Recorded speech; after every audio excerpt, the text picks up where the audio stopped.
सलाम वालेकुम। चार्ज नमजल उधरे। 40 50 कना कना लेबनो।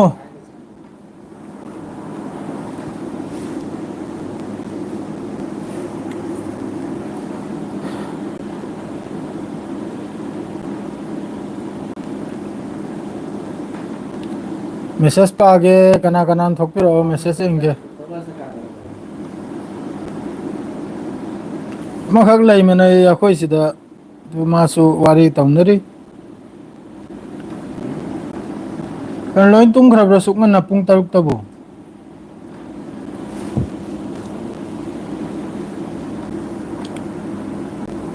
बढ़िया धुआं sama बढ़िया लाइट धुआं sama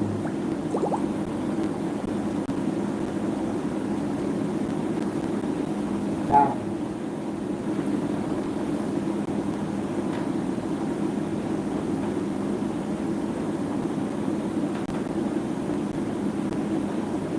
और ये कम चलाना से ना पड़े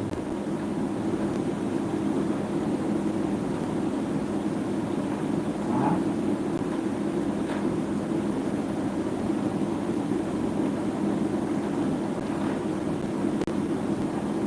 साफ पसंद आ रहा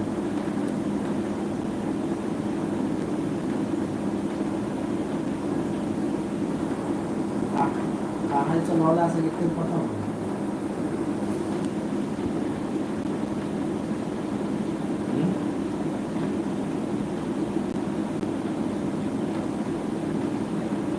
कहाँ चलाना से कि गाड़ी में कितने पसंद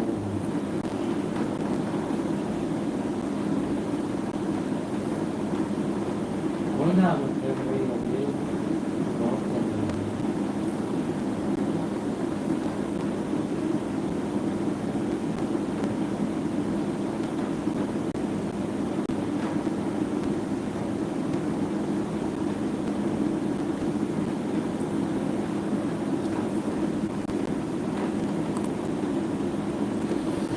कना कना ले थोगलो थोगलो थोगलो थोगलो ngairi wari sase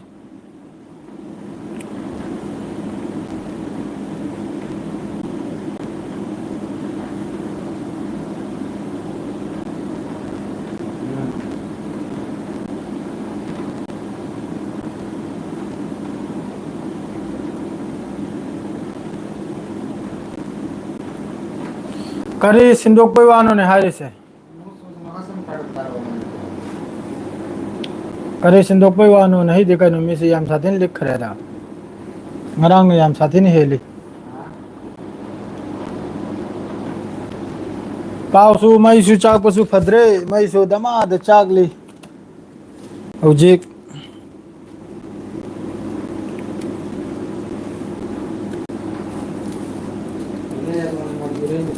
दमा दम द चाया ब मई यस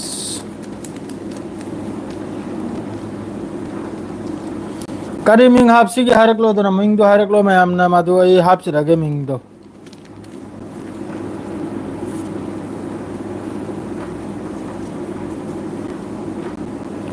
मिंग दो मैं amna हाइबी रख लो दो गई सिंजरगे सीना फरे आइना हारे सिरी मैं आमुमा आयाना मिंग दो सिल्वगी सीनी द मिंग दो नहलाइना वीडियो खर अपलोड तो बदुदा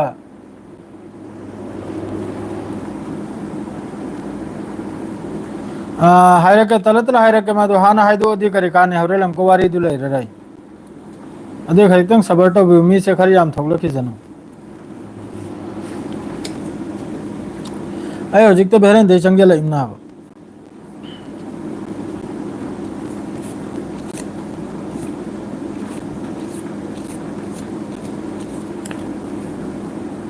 मी तरेत नी ने मी तरेत से थोंग लिख खरे दा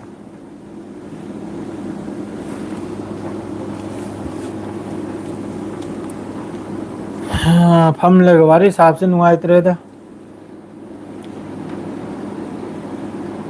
करा दे मुल्लु बमुत्रे दा याम साथिन चाकले चाकले अब हजिक सु मुथत बंगम द्रे अब आई सा एखोय की सा चाजल लगले मा तो सादरी ममिंग दुरी पाल रोय के वायरे हमें सा है तारे चेहरा साफ दिखाइए ना जरा। हमें सा का फजन तौजल लाए बेरन दि चारक ले दे चाकरा मतम से इतंग वाले मारे वालेकुम अस्सलाम अजीजुर रहमान इताव यार में कई वीडियो से शेयर तो जल्दी वदुगा ना वो मी यार कदे सब्सक्राइब तो जल्दी रमो हाँ असने कसु मांग निम्नते हिप थकी के वार सारा घर को सेवा नहीं कर रहा। नत्ते अइना सिदा हाइनिंग बुआंग फक्तंग मैं मारो भी आधे कोई वामंदन नहीं पीछे हमारा हमारा घर में पेपर वारी सिते मथौ निदना दियाम फम्मेगा दियाम स्टाइल तो भी मथौ तादे साफ करो। सी मोंखुम भी ओइन तौरसी अखोगी फिजम नाबने मोंखुम भी अर्जंग अखोगी अमानी मोंखुम भी हाइब तारे हजी हजिक तैना मिंग सिलबसिगी मरम सी करिगिना हाइबदा नहलाइना वीडियो अमा नि खक अपलोड तौद्रा अखोई मणिपुर दा तौनबदुगी अदुदा नुआइतदना मियोय खरमन सब्सक्राइब तौखरेनी दो फरे कसनते तौजनी असेंग बुआ दु हाइबदु मखोई साउनिंगदना अनसब्सक्राइब तौखिने आदरेदी इंटरेस्ट हम यावजल लगतरे ते करिगिनो खंगद्रे ते इंटरेस्ट हम सुये यावरक्तरे यूट्यूब सिदा इंटरेस्ट से करिगिनो खंगदे वाले इसी आई ज्ञानम तादे मासे मासे अल्लाह हुकुम ल करिनो करिम त खंगदे तो इंटरेस्ट सिदी सुपोक पोक त्रेंगरांग हलदगी करिगिनो खंगदे कौन सी थबुक चिलबसिने तौरिब्रा ना होय करिनो होजि फाव करिम त मासिगी क्या कौन ज्ञानम तादा अदरेदी हजिकी लान से वो करी मोंगना दो मफम दने हजि लान से तौनरि से अदुई मथक्ता अमेरिका दा हजि चाय बम याहेगी रील मयाम से पूरा फेसबुक यूट्यूब से कांग भी याद रहे रील तनी माई सेम न रील तनी मी से याम साथिन लिखी दे नहीं करेगी नो खंग देता मी से याम दे मी तरा मरी ने येंगे गया बंदे अरंग मी लिसिंग मखाई येंगे ने नहीं ने मी तरा मरी तो से करेगी ना आई ngarang थोबलो बुदु पूरा पुंग तरम मखाई दना पुंग तरम मखाई से तरन मखाई ने पाल मखाई पूरा मापल तार में याखे आगे अदुदना फरनी मार पोछे वालेकुम अस्सलाम इबेम चाय सिंह उनरे इबेम चाय सिंह उनरे अदु आई जो सनम जागी दु चक्काइन तोबा दु चप्पा दु ngамद्रे नहीं दो थबु हेतिंग चिंदना लई लोई मकी पाउलई इमरान खान पाउलई लोइना पाउलई पाउदे तलतल हाय रखे ने नते होजिकी मिंगई ना मणिपुरी पांगलाइन थोलिसी यारबो ब्रो सऊदी द नोंग चूद्री होजु फाउ दे को जिदि चूद्री क्या कर गुजार क्या कर क्या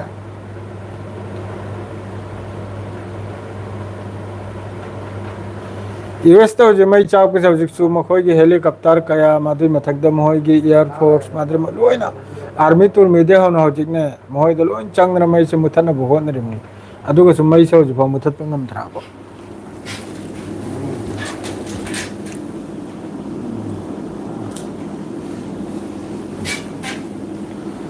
हजु फाव मई सी मुथत मखोय ngam कनानोम सु व्हाट्सएप ता कनोम थाजल फोटो थाजल मागिदु जॉइन तौबगी ओय मारे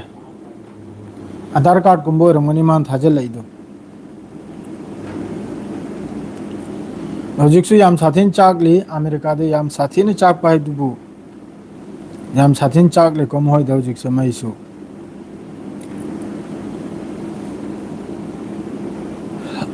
अहिंग नोंथिल मोय कोशिश तौरमनि मई से मुथत पे दमकता खंगी ब्रने प्लेन फाउबो मखोय की चाकले प्लेन हेलीकॉप्टर या खोय की थांगने लई फाउ चामने हजे अयामबद मफम दुदगी थादोकनरगा चेनब सरा जिस तरह ममांगैद मयामने चेलखिबदो अदुई मवंगदनि मखोय सौजिक चेलिसे मफमदा याम साथिन चाकपै वानी याम साथिन दुबु मता जाद्रेडी पूरा ओइन चाखिबैसु चांस ले पूरा ओइन चाखिबगी चांस ले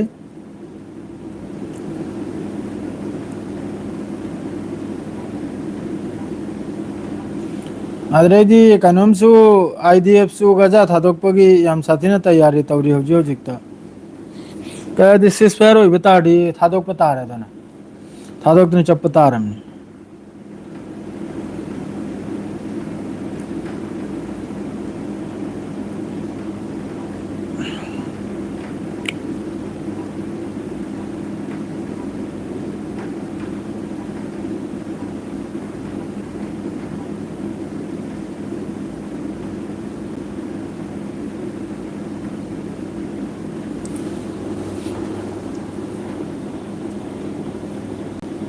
मी यामद्रे फाव करीमता वारी सारअरोइदे मी यामद्रेदि नुंगाइते मी कुलना येंगेगा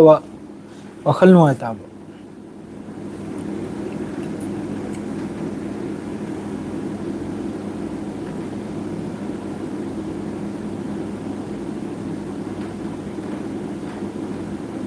इंशाअल्लाह याम साथिन चाकलीदा जुबेर बोइचा याम साथिन चाकपदो मुथत पंगमद्रिबनि लोइरे चिंग कया युम कया माद्रेदि मखोइगी पैसा पाइबा मी कया लाइफ सिखर थेंग मारे नते ngarang di side hin thengimni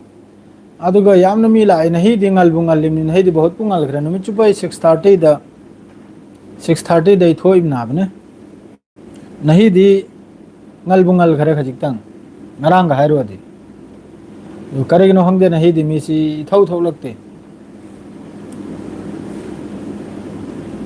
aduna ina khalle se adum ko se kok se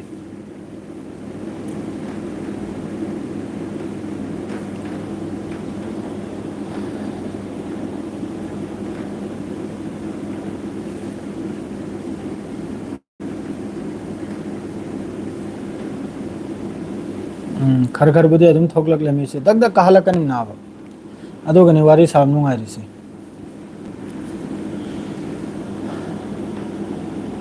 Salim चार इताव चार चाक लांग चार्जर लेगने न फम्मी से हजिक मादु सीनी यूट्यूब से मिंगदो इन सिंदो खरे मिंगदु सिंदो पाइदु हल मणिपुर दा खजितें इरांग तौबुदुदा अइना वीडियो अमा नि खक सेमे थांगलिए वारी से अदुम तलतला होरा गया दु कक्त लोइजलगे याम सांगले कांदे marine Tung the थोगलोपद marine थोगतुन लेजवरनि Seng नाइबदा अदु मखोय मियो खर अदुम अनसब्सक्राइब तौदने चखरे चचे जनि अदु आई थी दे सेंग नाइबदा माद्रे दि मिंग सिजु न हलदे इताव खरम नाइ बिरे मिंग सेम तंग सिंदोक चाइना करे दि मिंग सेम तंग सेमदोक चाइना ने अदु सेमदोक चाइ ब्राइन हौजे मणिपुरी पांगल लाइना हाफ खरिम नाउ मिंग से अदु मयामना सी मिंग सी यारोइदबो ओरगनबो हाइबिरौ अदुम आई सिंदोकचरक्के अदुगा यानिबो ओरगनबो अदुम याने अदु हाइबिरौ अदुनि मादु हौजिकता कैनोमसिदा मखोइगी आर्मी फावबो चंगदना कैनोमसि तौरमनि मैसे मुथतपै होनरमनि अदुगसु मैसे मुथतप ngamdri आरोहेने चाकथोरैबो ngang असिदसु रिल मयामम सेमिए कैनोमाइना दुआ तौरि आइना रिल अमखक कनानुमना साइ सेमले यई अथुबदा मैसी कनम तवाइना मुथत पि वाइना माद्रे अमदनम का हंगे करी मोंग मुथत तर नाय मान हाय माद्रे मान हारी आइदि दुआ तौरि पेट्रोल की नोंग ओइना चुबिरादि आरो एना फगने आइना हौजिकि तंजासिदा अदु गुंबदुसु मे अदुम तौनरि खंगिब्राने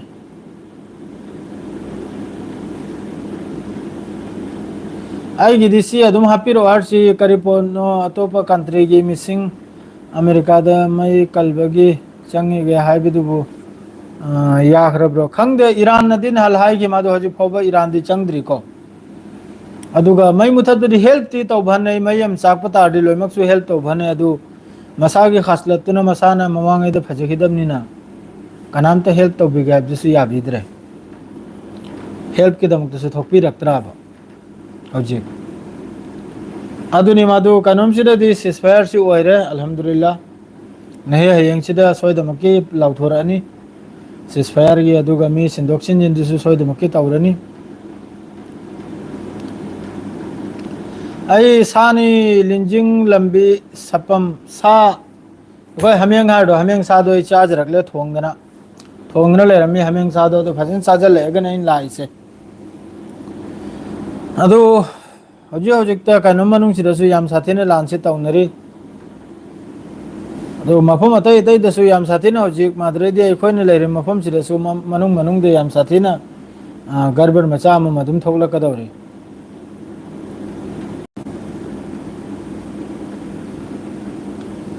आई एड्रेस सिदी सऊदी अरब नि लंजिंग लंबी सपम आई सऊदी अरब तनी लैरिसे सऊदी अरब की खोबर हार्डु दने लैरिसे खोबर कोर्निस मया दने लैरिसे रशिया यूक्रेन की सिजो हयंगदगी मासी की पावसे म पीज रगे रशिया रोम की सिजो अमम यावल लागे नत्रदि यारोय दौरी पावसे रशिया रोम की सुखर लौथोयगने रशियाददी याम साथिन तौनरे यूक्रेन बु यैथतना थममनि रशियाना माइकई मरीदा अरबता नो अखोय सिददी चूद्रेदा दुम नोंगसे मंगली मंगली तौदना दुम लेरे चूदी चूरनी मा सोयदमकी मा चूरनी नोंगसे मा चूदबे यारोय चूरनी चूबे मतम यौखराब ओ थबुकसु याम साथिन वारे द हंदकसे याम साथिन थबुकसि वारे याम साथिन वारे हाइबदी कनम से तौदना मथौ मरम नाइद्राब थबुक हंदकसे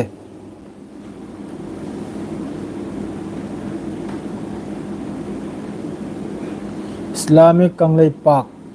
याइन है मिंगदु खरदे कल्लिन है इताउबी थी नब्दु वानी ने है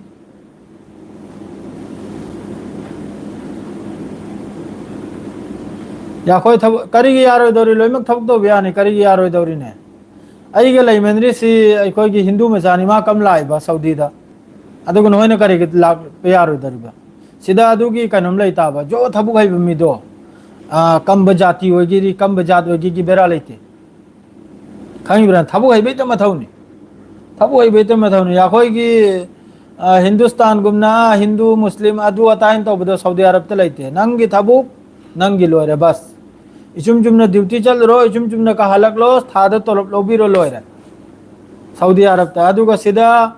धर्म की मरम दो वांगांग नफसी आते सिदा ऐसा कैनोमनी बस नंग नमासोली नंग लाइनिंगी नंग पूजा तौरी नंग कैनोम तौरी अदु नंग नंगिनी थबुक मतमदा मागी ड्यूटी दु पुंग निपाल दगी लौरांगी पुंग मंगा मखबाव लोरे ड्यूटी टू ड्यूटी अते करिम तो वाचोय सुबह सिदे याब नते सिर मी का आनो लेर मी लाख लाख करोड़ करोड़ नि इंडिया के करीनो सिर पई घरे अखोय दुततनी अदुम तौनरिबा सोमद विदेश ता दुनिया की कंट्री अचो चो बद धर्म आई धर्म धर्म मफम दनी ने कंट्री अचो चो बदा या कोई की नापित तुतनी ने ना अदु अताय ने थीनरे दो सिर अदु थीनम नते ने नंगी लाइनिंग मतमद लाइनिंग ब नंगी थबुक मतमद थबक सिगी कानून ने सिदा लांगफांग तौनबि याम नते लोइने चुमने चतनरिमनि सिदा यानी यानी बेरा लेते आईदी ईमान ओइल ओइब्रो हर से करी पोनो खंगद्रे कइनो पाहौद्रे हजिकिनो में हमारो भी याद है दो थबक से अंदर से याम साथी ना मादरेदी कानून सो न वन ओबने सिदा जी थोला करे से या कोई की लेबर ड्राइवर की मथकता गाड़ी थौ मखाई की सो याम साथी ना हजिकी येलो लाइन क्राड सोक पे याद रमनी येलो लाइन क्राड तो सोक पद संभु फतु का भोब तारगदी लुपा लिसिंग हम फाइन नी मादरे सिग्नल का एक नबु लुपा लिसिंग तरुक आदरेदी मोबाइल की नबु हाना मोबाइल की लुपा समगा रमी हजू मोबाइल की लुपा जम्पल ओइथरा कना नोइबु याद फजन तौरे आईदी इमाम ओइ लेब्रो इमाम सिदी मोय सऊदी मीतना ओइने सिददी लोइना मस्जिद मखाइ से लोइना हुकूमत की ने कानून की याव देदना सिदनी मस्जिद से हुकूमत मस्जिद ना बा गवर्नमेंट मस्जिद गांगतनी मादरे हॉस्पिटल हायरे लोइना गवर्नमेंट नि हजिक मादरे सिदा खरनी मतुंग सिदा लैबे यारोइदा अते अते कंट्री दने चपना फरानी करेगा 2013 फाव मखोय अजनबी से पूरा अजनबी है दिया कोई मपाल की मी मखै से यामने इंपोर्टेंट ओइबे मी मखै से थमलेगा मादरे दी अतै लैरिदना सऊदी ने सूबी यादब थबुक तो सीधी सऊदी ने सुन नता है थबुक तो अदोगुम द मी मखै से थमलेगा अतै अतै दी लोइना मोहय मितना ओइगदौरि आबसिदा पूरा मोहय की कानून सेमगदौरि आब अदना याम साथी ना हजिक मफम मफम दगी कंपनी अमा मदगी याम साथे ने मी से खाइदो याबा करा दे इमरान खान तौदे दा अदुम गांगी निदा इजराइल की बो अदुम गांगी दुनि लान तौनी अदु तौनी आइना दुम गांगी दुनि माय जो ममई तत्तना लोइरमनी हंदक यानदन चेलमनी नहीं सु खजिक तिरो गाजा मनुंग तौखरेबा मोय की ब्रिगेड मखैदुना खजिक किन लान लो सलोद बिखारी है ना मंगला तोंबी थोलगले मंगला तोंबी से ना खंगिंग से माही इसल ना हो इनावर इयामर निपा मेल फीमेल अदु खक्कदे हाइबिर उदना दुई मतुंग वारी दु साना साबा मंगला तोंबी अमम याव बसु नुंगाई ने मेसेज ता कारण तरो पसे अमनबु मेसी आइ दो कराय ने मेसी ताव भी दो मान चैरक पदु ताद्र दे तुंब यादे ने माने चैरक पदु तारगनी तुंब नुंगाई से सेलूट बिखारी मी नतेदा मी की लाइन लेरमद्रे ना इताव ने याम फजन मा सपोर्ट तौबीबने मा वा मंगांग ngamde मैम तिलक कांदा थबक लोरे फमजलिमनी अमेरिका की चाकपा अमेरिका की चाकपदु करी नुंगाइरे दौरीने एक्शन की रिएक्शन नी लाइमनी खंगिब्रा माना खजिकरा इजराइल दा माना खुचुखलाई पीदना बेकसूर मी खजिकरो मान हथखरिसे हडलखरिसे माई मखु यावद्रो सु याम मी सीखरि बायदा मी लिसिंग निफु तरे निफु निपाल नि सीखरि बा दुई मथक्ता लेबा उनुंग द बिल्डिंग मखा द मी क्यानो लाख लाख नि लैखरि बा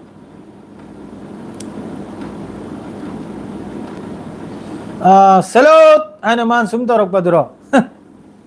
मादो बिखारी अचौबनी नोय खंगदन नि मागी असलियत नोय खंगदी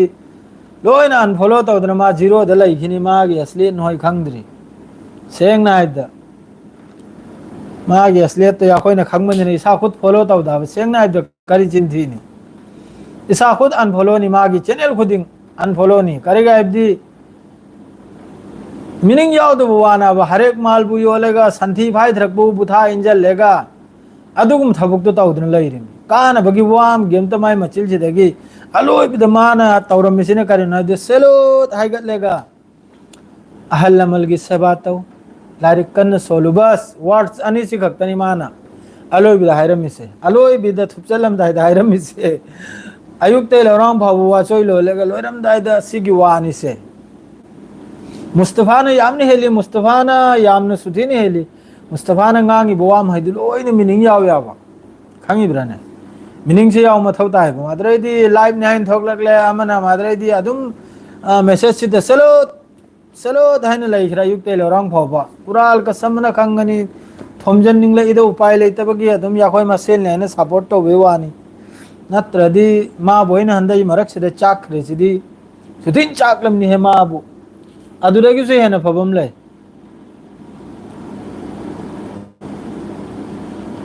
मानी मानी वाथी वारेम सिदंग आंगन लेरमनी आईगी एकदम हानै याम फजना माबु फजना सपोर्ट तौरमे एकदम थवाई याव मै मादु हंदई मतांग सिदा मान वांग खक हायरक प लैखरे इताव अंखकना वीडियो मा थांगत प कांदा मान फोन तौरगा हायरक मारे अदुम हायर दो करिगनो मी बबुक ना आखरा दियाइना अदुम हायरक पई वादु इताव दनि यावंदा तमलक लेगा आईगी अदुरगी माबु आई ने थिलुरमनी एयरपोर्ट ता आई लौबसु चक्काइन लेरिमनी सेंग नाइदा खंगिब्राने मादो खर थबु वान सुजे याबने अदरैदी माबु खर यामने साथीने थबु वाली माबु अदुरा आईगिदी इनाक तनि मादो आइने नुंगाइतदने एखोय मसेलनि एखोय मनाक्तगी नाइने अदुम मतेंग मतांग दो अदुम तौजल बि याबने अदरैदी मागी वीडियो क्राक तुस अदुम वीडियो क्रा सेमिनरगा अदुम सपोर्ट से खंगिब्रा अदु मानदी आईगी मरमदो ममांग वीडियो मखैदी एंगोब याम साथीने माई मरमदे इना हाइब नाबा फजे फजना मयामदने सपोर्ट तो बियो दु तो बियो मादु माना आईगी मरमदो वामन हि बावबा आइबु सपोर्ट तो बियो हाइबे वाना तेको ब्रो ऐसे न खोई लेकाई गिने करा गिनो वांग ब्रोंग गिरा करम गिनो खोई वांग बदुरदी मेतै दि खोई वांग बदुरा मखक लै अदोंगी ओरिब जाला हाइरो खोई लेकाई गिना दि बसकांदी की ओरिब जाला ना होय खोई वांग बदुरा सु मेतै खुलम तारेको मोहयदुगी ओरिब जाला करम गिनो हाइबदु अदु की दुदा निमी ओइद्रिदो अदु की रोइदो निमनी तुर्की सी इमरान खान तुर्की सी नापितनी सेंगना हाइदा तुर्की सी ओक नि हाइरो ओक कुंभ मीनी मकोई से तुर्की हार से तुर्की अमेरिका इजराइल मोहि में से नरक की सा है आहिदे हेलम मोहि से सेंगना हाइदा नरक की सा है हेलम मखोई में से मखोई मरम द करी नाब नहीं न गदर से मखोई न सुख चाव न लानमी सु लैरबा अदु सु लैरबा खुचु खुलाई सु वात्रबा अदु करी नाबा नखोई अमक्तंग चंगलेगा नोय रील मसा मसा है येंगाबा होजि करी मोंगदनो मयाम न रील सेमले से होजि मै चाय सिगी मरम द करी करी मोंगदनो मयाम न हाइरे से अमक्तंग चंगलेगा येंगाबा करी मोंगदनो मयाम सिना हाइरे इसाइन सी पुनमक से असिदा फाबु मखोई ज्ञान ताद्रदि ताजद्रे असुक यामना नुकसान होबे मतुंग दसु ट्रिलियन की युम मै चाखरमनि ममिंग चत्पा हीरो हीरोइन की युम का चाखरमनि पॉलिटिक्स त लैबा पैसा पाइबा कंपनी अचौ चौबा अदुगी मपू सिंग युम का याम चाखरमनि खंगिब्राने असिद भाव मोहने ज्ञान ताद्रदि ताजिद्रे हौजिक फाउ चाइम हौजिक फाउ मुथत पंगमद्रिम अदुई मथकता हेलीकॉप्टर कयासु फ्लाइट कयासु चाखरम तो आरो हेन चाखिना आरो हेन चाखिनी याम सुदिन चाखिनी वाली कप लाउदने चेल की महिदो नहा पे पे मयाम हत की मकैदो था नि सुब था म सुब था तरुक सुब नहा मयाम हत खिबदो मखोइन मोंग मोंगी कनोम सी अटैक से तौदना मोंग मोंगी खुचु खुलाई सी सीजन दना मोंग मोंगी खुचु खुलाई सी पीदना मरांग हल तसु बाइडेन 7 बिलियन गिरा कैनो ने खुचु खुलाई महोइना हौजिक एग्रीमेंट तौनरे दो पीबगी IDF ता इजराइल दा अदुगी कनोम गांगतनि से जुलानी हरदो अखोइगी मखाद जुलानी अनि खक जुली दन लैरिदो अदुना मिन होइबो इमरान खान जुलानी अनि मखाद अनि खक जुली दन लैरिदो सुम खंगब्रा अकाम पे थोला कनाबा अदुना याम गांगनिंग दाबा मरुम अनि खक चोंदन लैरिदो अदुना बा जुलानी हरबा अदुनी जुली दिदो मागी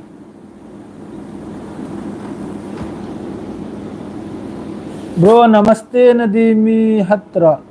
नमस्ते है दी करी पोनोने और कोई सिरा नमस्ते हैं तो उन्हें सिरा दी नमस्ते हैं तो उन्हें दे दो सिरा दी जैसा सु सलाम दुआ तो उन्हें अदु खप्तनी अदुगा नमस्ते करा है दूरी सिरा हाय ने देखो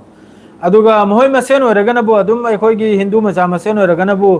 अदुम राम राम भाइयों मादरे दी नमस्ते है अदुम हाय ने खंगी ब्रने अदुगा जैसा सिदा मुसलमान हमगा हिंदू हमगा थंग फंगनबदन बो अदुम सलाम दुआ दो अदुम तो उन्हें याब सिदा खंगी ब्रने सलाम अलैकुम अदु कोई सिदा लाइनरी सुजुलोइना सलाम दुआ ने खंगी ब्रने अदुगा मोहि मसेन ओइबदन बो हमका मोहिगी लोन दो अदुम सीजन है याबने अदु सिदा अदुकुम दु बिरा लेम नते अदु नथिंग ने सिदा अदु कसो सऊदी अरब ता अदुकुम दु कसुलो इन खजंदा सऊदी अरब ता हाइबु नंगना धर्म हमबसु नंग मुसलमान ओइरगसु नंगना अतोप धर्म हमबु चै फाउ यादे सेंगना हाइबदे सिदा एकदम पूरा कानून के खिलाफ नहीं हौजिग आई मुसलमान ने आईना हिंदू हमबु चाहिए बिल्कुल याद आवा मुसलमान हमने हिंदू हमबुसु चाहिए याद है हिंदू हमने मुसलमान बसु चाहिए याद है बिल्कुल बिल्कुल अदु सीधा कानून नहीं पूरा कानून के खिलाफ नहीं फाबगा अदुम माय सजा नहीं सजा है वो करिनो माबू एग्जिट यही खिबा ना होय नत्रगन बु जेल दा हपचल खिबा अदु गुंबा सीधा कानून यामना फैये कोई आगे कोई इंडिया कानून दु नते ने सीधे इताव ना कोई बसी की कानून में हुरालु रे जेल मी हल्लु रे खून का बदला खून सीधा सीधा करीम त लांगफांग तो याब नते जो कुरान अमसुंग हदीस की फॉलो दे चलिमने सीधा अमसुंग लान न थबुक तो याब नते सीधा निशा तो याब नते निशा की पोस्ट सीजन भी याब नते लांगफांग तो याब नते करीम तो याब नते सीधा बस थबुक ओनली ड्यूटी अदुनी सीधा अदो हजिकी जुलानी करा है दो ममिंग भाव ताल कनु आई मशक तो एंग देने आई मशक तो एंग दे जुलाने की ममिंग तो भाई तानिंग देने हुई थू दिन मथौ मा नते बिदे सीरिया लवजल लेगा हजिक फमदर लैरि बाय ने हजिक सीरिया तंगाई मा हम दो मखोई की हानगी हजिकी पालंबदो असत तो अदुगी मोय पार्टी खरम न तंगाई में लवजल खरे मादरे दी 3 भाग और 1 भाग हमने वो IDF ने लवजल खरा हजिकी गोलान हाइते सु चंगजन न कनो माय मोय की माउंटेन में ले अदुसु IDF ने लवजल खरा लोइन लवजल खरा हजिक तंगाई में लवजल खरा दुई मथकता इसिंग तो सिंग दिदुसु लोइन मखोय न कंट्रोल ने हजिक आइदि इजराइल की कंट्रोल दनी योन हजिकी गोलान हाइट से यामना फजो मफम ना याम सुथीना मखोय सिदा मिनरल वाटर ठोकपा अमा ठोकपा सिगुम मफम ना अदु लोइन लवजल खरा अदु ईरान सु हजिक अदुम ईरान सु अदुम गांगी बाइनी ईरान सु अदुम वाचोय गांगना लैरबाय ने या खोय तबनी या खोय लमल हु खुमगनी या खोय कनोम तौने ना वालेकुम अस्सलाम मिक्स क्लब कम तो करावे गिनो मिक्स क्लब नंग हल जो हायरम दरे दना नहीं दे हायरम लो करावे गिनो ना आई हिक थरिमनी वा मल्ले ने याद रे हक्सांग से हजिक त हंजल इमनी काय गिना हैरो मंगला तुम भी नंग सु आई खोय दुआई दु गिना हैरक लो मादरे दी मिक्स क्लब नंग सु बसकान दी गिना हैरक लो कनानोम ते येंगे खंगब्रे येंगाबा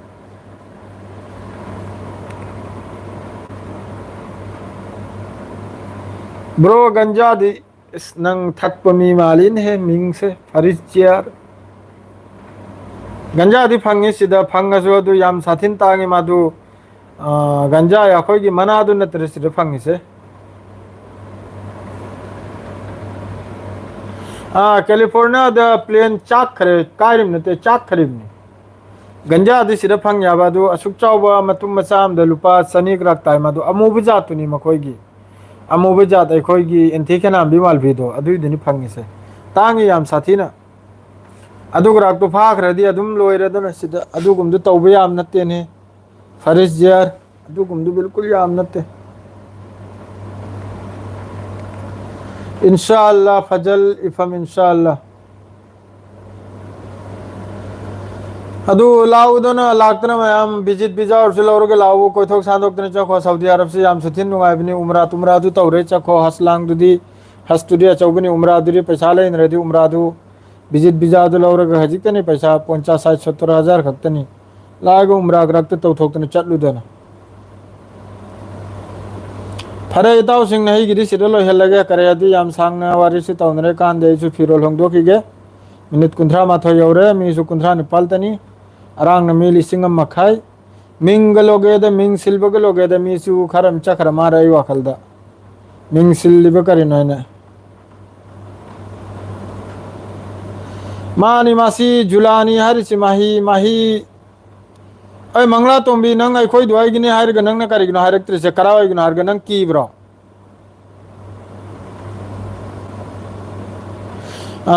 एमडी खान या खोय सोमददी चूदे ने हे एमडी खान अय खोय जिददी चूदे दमाम द चूदे मक्का शरीफ लोम द मदीना रोम द चुरंगनी जिद्दा रोम द रियाद लोम द या खोय जिददी अदुम नोंग से मंगनर ल या भौजिक चूदरिया बा मंगला तोंबीगा अदरेदी मिक्स क्लब का करावय गिनो तंगी हायरमो खंग भी आबरे यंग साबा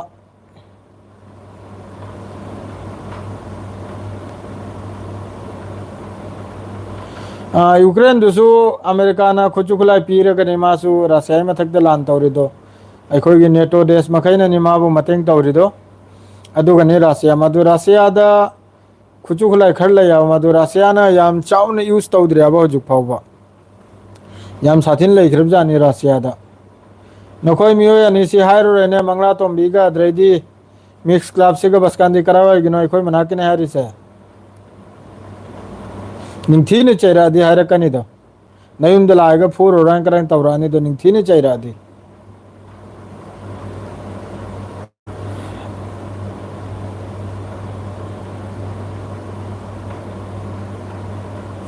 आई कसारदगी नाम है आई कसारदगी नाम है आई कसारदगी कसार मोइचिंगदगी नाम है आई मंगला तोंबी नंगबो मोइचिंग से खंगद्रो नंग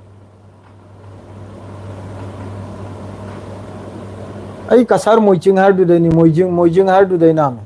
अखोय सागै मोइजिंग नाम है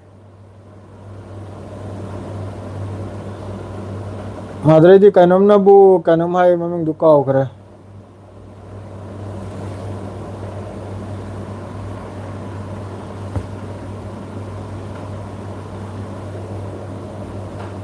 भरा सेवा सिरलो हेलगे लाइव से याम सांगले कांदे अंकल गुमना दुम त लाउदन लइदो